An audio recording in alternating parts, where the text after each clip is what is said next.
Полярис. Аўтар Говард Філіпс Лаўкрафт. Пераклад зроблены ініцыятывай Белрыт. Чытае Васіль Ядченка.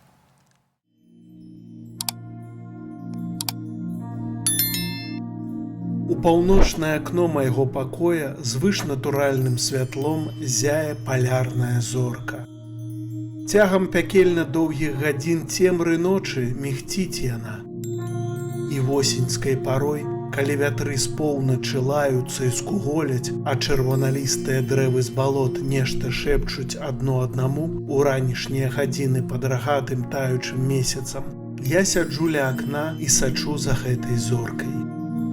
Па меры таго, як цягнецца час, з вышыні коціцца бліскучая касіяпея, а вялікая мядзведзіца нязграбна падымаецца з-за прасякнутых парай балотных дрэў, якія хістаюцца пад начным ветрам. Перад самым світаннем Арктур румяна падміргівае з-за надмогілак на невысокім узгорку, і валасы Веранікі мудрагеліста зіхацяць здалёк на таямнічым усходзе.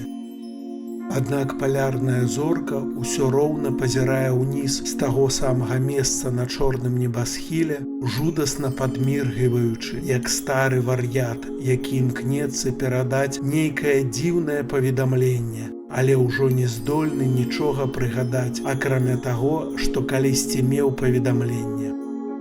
Часам, калі пахмурна, я магу спаць. Добра памятаю я тую ноч вялікай аўроры, калі над балотам разгуляліся жахлівыя пырскі аскепкаў святла, пасля якіх набеглі хмары, і толькі потым я праваліўся ў бездань сну.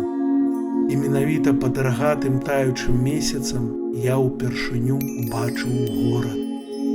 Ён ляжаў нерухома і сонна на дзіўным плато ў лагчыне паміж вычварнымі вяршынямі гор. З змярцвела бледнага мармуру былі яго сцены і вежы, калоны, купалы і прыступкі. На мармуровых вуліцах стаялі мармуровыя слупы, на верхніх частках якіх былі высечаны выявы суворых барадатых мужчын. Паветра было цёплае, спакойнае. А над галавой усяго за 10 градусаў ад зеніту свяцілася тая знаёмая палярная зорка. Доўга я глядзеў на горад, але дзень не настаў. Калі чырвоны альдабаран, які мігцеў нізка ў небе, але так і не заходзіў, праплыў чвэрць шляху ўздоўж гарызонту, я нарэшце убачыў святло і рух у дамах і вуліцах. Істоты ў дзіўных вопратках, але адначасова высакародныя і ганаровыя, хадзілі навокал, і пад рагатым таючым месяцам яны вялі мудрыя размовы на мове, якую я разумеў, хаця яна не была падобная ні на адну мову, якую я калі-небудзь ведаў. І калі чырвоны альдабаран пераплыў больш, чым за палову гарызонту, зноў настала цемра і цішыня. Цяпер, калі я прачнуўся, я быў не такім, як раней. У маёй памяці была як з мармуру высечана выява горада, а ў маёй душы узнік іншы і больш цьмяны ўспамін, паходжанне якога мне было невядома.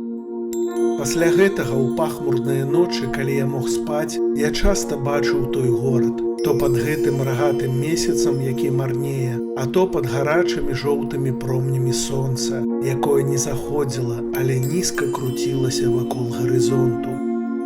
А ў ясныя ночы падавалася, што палярная зорка ухмылялася як ніколі. Паступова я пачаў задумвацца, якое маё месца ў гэтым горадзе на дзіўным плато паміж вычварнымі вяршынямі. Спачатку я задавольваўся сцэнамі гарадскога жыцця, як бесцялесны прывід, які толькі назірае, але цяпер я хацеў далучыцца да яго і вызначыць сваё стаўленне і выказваць сваё меркаванне сярод суворых людзей, якія кожны дзень няспешна размаўлялі на гарадскіх плошчах. Я сказаў сабе, гэта не сон, Бо чым я магу даказаць большую рэальнасць таго іншага жыцця ў доме з каменя і цэглы на поўдзень ад злыдзенага балота і могілак на нізкім узгорку, дзе ў паўночнае акно майго пакоя кожную ноч ззяе палярная зорка. Аднойчы ўвечары, калі я слухаў прамову на вялікай плошчы са шматлікімі статуямі, я адчуў змены і раптам зразумеў, што нарэшце атрымаў цялесную форму. Не быў я чужым на вуліцах Олатоя, што ляжыць на плато Саркіс паміж вяршынямі Нотан і Кадыфанек. Выступаў мой сябар Алос, і яго прамова кранула мяне да глыбіні душы, бо гэта была прамова сапраўднага грамадзяніна і патрыёта. У тую ноч прыйшла вестка пра падзенне Дайкаса і наступленне інутаў. Каржакаватыя, злосныя, жоўтыя нячысцікі, якія 5 гадоў таму з'явіліся з невядомага захаду, каб спустошыць межы нашага каралеўства і нарэшце аблажыць нашы гарады. Заняўшы ўмацаванне ля падножжа гор, іх шлях цяпер быў адкрыты на плато. Кожнаму грамадзяніну заставалася толькі пачаць супраціўляцца ў 10-разовым памеры сілаў, бо прысадзістыя істоты былі магутныя ў ваенным мастацтве і не ведалі дакораў сумлення, якія стрымлівалі нашых высокіх шаравокіх людзей Ламара ад бязлітаснага вар'яцтва. Алос, мой сябра, камандаваў усімі сіламі на плато, і на яго была апошняя надзея нашай краіны. З гэтай нагоды ён гаварыў пра цяжкасці, якія трэба пераадолець, і заклікаў людзей Олатоя, самых смелых зламарыйцаў, захоўваць традыцыі сваіх продкаў, каб калі нашы нашчадкі павінны будуць калі-небудзь уцячы з зямлі Ламар, шанавалі нас так, як мы шануем сваіх продкаў, якія былі вымушаны рухацца на поўдзень ад Зобны перад наступленнем вялікага ледзянога покрыва. Яны мужна і трывала знішчылі валасатых даўгарукіх канібалаў Гновкі, якія стаялі на іх шляху. Мне Алос адмовіў у ролі ваяра, таму што я быў слабы і схільны да раптоўных страт прытомнасці, калі падвяргаўся стрэсу і цяжкасцям. Але мае вочы былі самымі вострымі ў горадзе, нягледзячы на доўгія гадзіны, якія я кожны дзень аддаваў вывучэнню пнакатычных рукапісаў і мудрасці айцоў Зобны.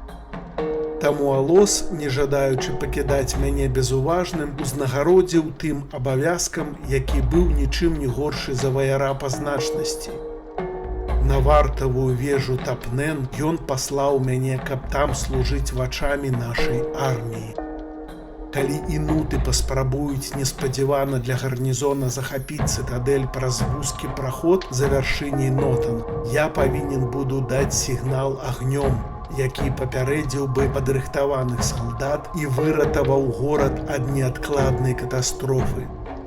Адзін я падняўся на вежу, бо ў праходах унізе патрэбны быў кожны мужчына моцнага цела. Мой мозг быў аслупянелы ад хвалявання і стомленасці, бо я не спаў шмат дзён. Аднак мая мэта была цвёрдай, бо я любіў сваю радзіму Ламар і мармуровы горад Олатоя, які ляжыць паміж вычварнымі вяршынямі Нотан і Кадыфанек. Але калі я стаяў у самым верхнім пакоі вежы, я ўбачыў рагаты месяц, чырвоны і злавесны, які дрыжаў сквозь пары, што луналі над далёкай далінай Банов.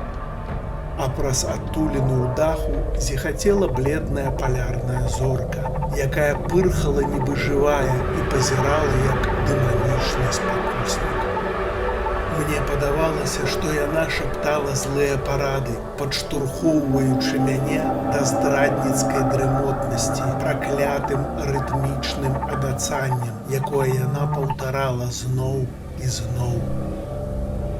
Спі на вежы, чалавек, хутка пройдзе зорны век, усё павернецца ізноў.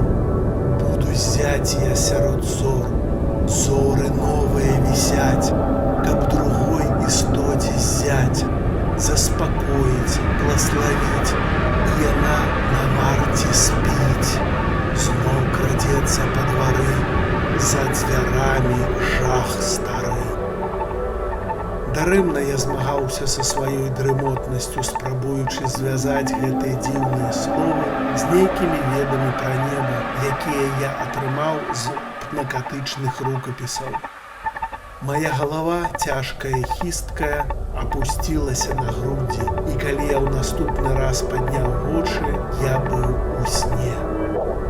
Зорным цвіком, які усміхаўся мне праз паўночнае акно з-за дрэў атрутнага балота, галіны якіх жудасна хісталіся. А я ўсё яшчэ спаў. У маім сораме і адчаі я часам шалёна крычу, молячы стварэння ў сну навакол разбудзіць мяне да таго часу, як інуты выкруюць перавал завяршэній нотам і знянацку захопяць цытадэль. Але гэтыя істоты — дэманы, бо яны смяюцца з мяне і кажуць, што я не сплю.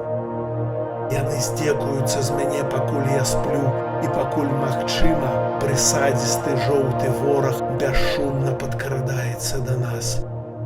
Я не выканаў свой абавязак і здрадзіў мармуроваму гораду Алатое. Я падмануў чаканне лоса майго сябра і камандзіра. Але ўсё роўна гэтыя істоты з майго сну высмейваюць мяне. Яны кажуць, што няма зямлі Ламар, акрамя маіх начных уяўленняў.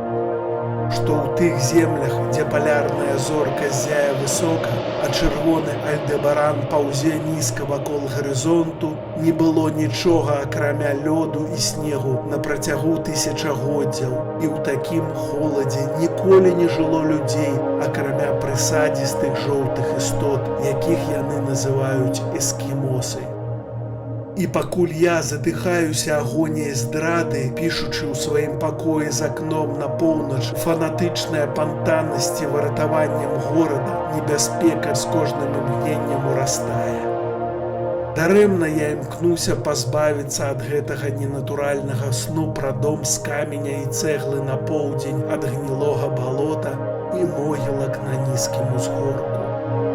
Палярная зорка дэманічна пазірае ўніз з таго самага месца на чорным небасхіле, жудасна падміргваючы, як стары вар'ят, які імкнецца перадаць нейкае дзіўнае паведамленне, але ўжо не здольны нічога прыгадаць, акрамя таго, што калісьці меў паведамленне.